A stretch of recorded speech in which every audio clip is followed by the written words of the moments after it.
Once upon a time, in a peaceful kingdom, there lived a wise and benevolent king with 3 beloved daughters.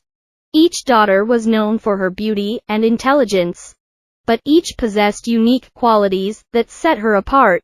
The eldest daughter, confident and straightforward. The middle daughter, thoughtful and measured. The youngest daughter, gentle and sincere. One day, as the king grew older and began contemplating the future of his kingdom, he decided it was time to choose his successor. He called his 3 daughters to him and said, "My dear daughters, the time has come for me to decide who will inherit the throne. To help me make this decision, I am giving each of you a task. I want you to tell me how much you love me and demonstrate it in a way that shows your understanding of love and wisdom." The eldest daughter said, "Father, I love you as much as all the gold and jewels in the world." The king smiled and nodded, appreciating her sentiment. The middle daughter said, "Father, I love you as much as all the lands and riches in the kingdom." Again, the king smiled and nodded, pleased with her response. The youngest daughter paused for a moment and then said, "Father, I love you as much as salt." The king was taken aback by her words. "Salt?" he questioned, feeling somewhat disappointed and puzzled by her comparison. "Is that all I mean to you?" The youngest daughter said nothing more. But the king's advisors, who had overheard the conversation, convinced him that her response was a sign of disrespect. Consequently, the king decided to banish her from the kingdom. Heartbroken, the youngest daughter left the palace and wandered into the countryside, finding refuge in a small village. There, she lived a simple life, working as a cook in a humble inn. Despite her circumstances, she remained kind and generous, endearing herself to the villagers. Years passed, and the kingdom faced a grave crisis. A drought had struck the land, leading to poor harvests and severe food shortages. To make matters worse, the king fell ill and lost his appetite, unable to eat anything prepared for him. Desperate to help her father, the youngest daughter, now a skilled cook, disguised herself and returned to the palace. She offered her services to the royal kitchen, where she prepared a special meal for the king. The dish was simple but flavorful, seasoned perfectly with just the right amount of salt. When the king tasted the meal, his eyes brightened, and he felt a spark of life return to him. He asked to see the cook, who had prepared such a delightful dish. The youngest daughter revealed herself, and the king, filled with joy and regret, embraced her. "Now, I understand," the king said, tears in his eyes. "You love me as much as salt, because just as salt is essential for bringing out the flavor in food, your love is essential and irreplaceable in my life. Without salt, food is tasteless, and without your love, my life is incomplete." The king reinstated his youngest daughter to her rightful place in the palace, and she was soon crowned queen. The 3 sisters, reunited and wiser from their experiences, but through the enduring love and wisdom of his daughters. There lived a man in a small village, who had 3 daughters, but the eldest and most beautiful daughter was the daughter of his previous wife, who died many years ago. Now the man has 2 daughters from his new wife. His wife's name is Nisha, and 2 daughters are Tina and Lipa, whom her mother she cares a lot, but she doesn't like the older girl at all, because she is much more beautiful and talented than her own 2 daughters. One day there is a ceremony in their city, where many people of the world come to kingdom. Tina and Lipa decide to go there. When the elder daughter, Seema, wants to go, her stepmother gets angry and told that you don't have to go anywhere. Go and do all the housework. Later, Sima goes home upset. She finishes all the household chores, but her stepmother and sisters do not return home. Later she suddenly sees her window. A very beautiful fairy is sitting in front. The fairy calls Sima to her and says, "Are you sad? Do you also want to go to the king's ceremony?" Then Sima says, "Yes, I also wanted to go there and meet all the kings, but mother did not allow me to go there."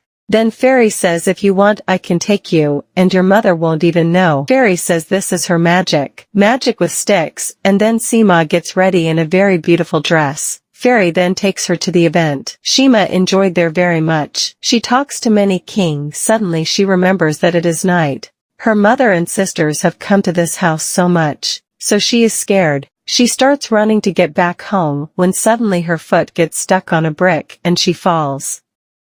She looks up and finds that her shoes are torn. She hurriedly left her torn shoes and ran away when a king saw her. He likes Sima very much, so he starts running after her, but he can't catch Sima. Then the king goes back home.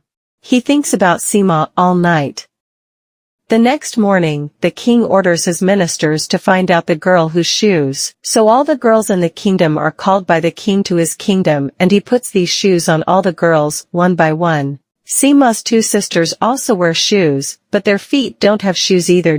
But when Sima wears the shoes are fixed on her feet. Then the king realizes that this is the girl whom he saw yesterday at the party. Later the king found his queen and married the king Sima. Thus Sima becomes the queen of the kingdom. Once upon a time, there was a small but very beautiful house. There lived a girl named Mina. On a rainy day, Mina woke up from bed and saw there is a heavy rain outside. She looked out of the window of her room and saw a bird sitting on the side window. The bird is wet from the rain and it is shivering in the cold. The girl was very impressed with the bird and brought the bird home with her. Then she warmed up the bird. Then she gave the bird some food to eat.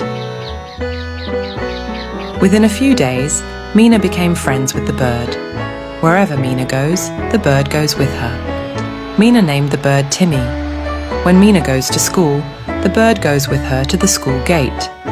Then when Mina goes inside the school, she comes back home again.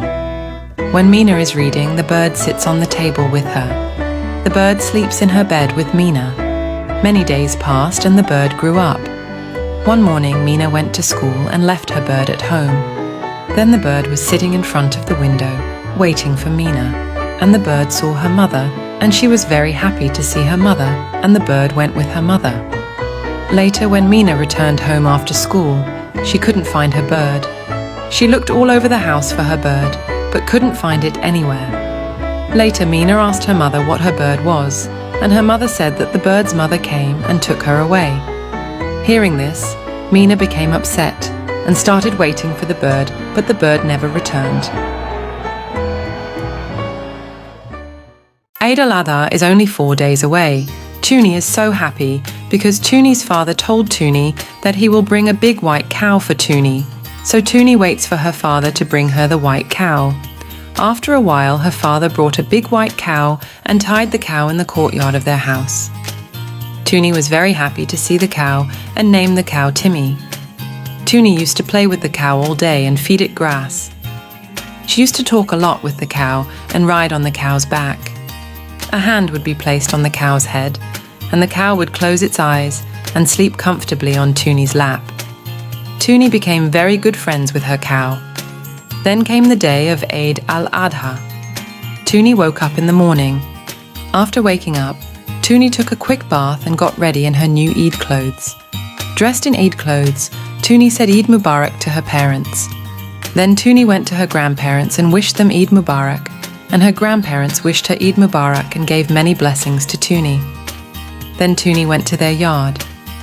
Their sacrificial cow is tied there. Tuni fed her cow with fodder and rice husks.